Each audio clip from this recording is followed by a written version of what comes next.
Hello guys, welcome back to Ananias world. അപ്പം ഇന്ന് എനിക്കൊരു കൊറിയർ വന്നു. അപ്പം അത് ഹൗസിൻ്റെ കൊറിയറാണ്. അതിന് വെറും 450 റുപ്പീസ് ആയുള്ളൂ. അപ്പം അതിൻ്റെ ഒരു കുഞ്ഞ് വീഡിയോ ആയിട്ടാണ് വന്നേക്കുന്നത്. അപ്പം നമുക്ക് ഈ ഹൗസ് ഓപ്പൺ ചെയ്യാം.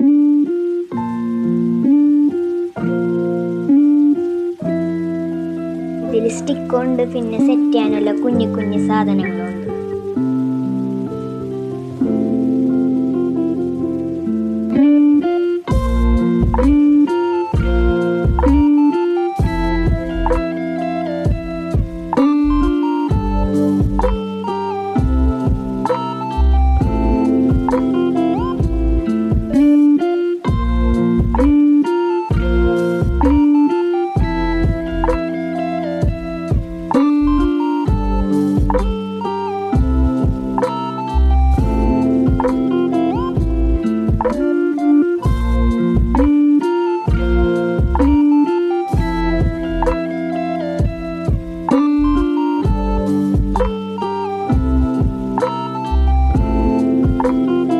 അപ്പോൾ ഗായ്സ്, വീട് സെറ്റായിട്ടുണ്ട്. അപ്പോൾ ഇതാണ് നമ്മുടെ ഫൈനൽ ലുക്ക്.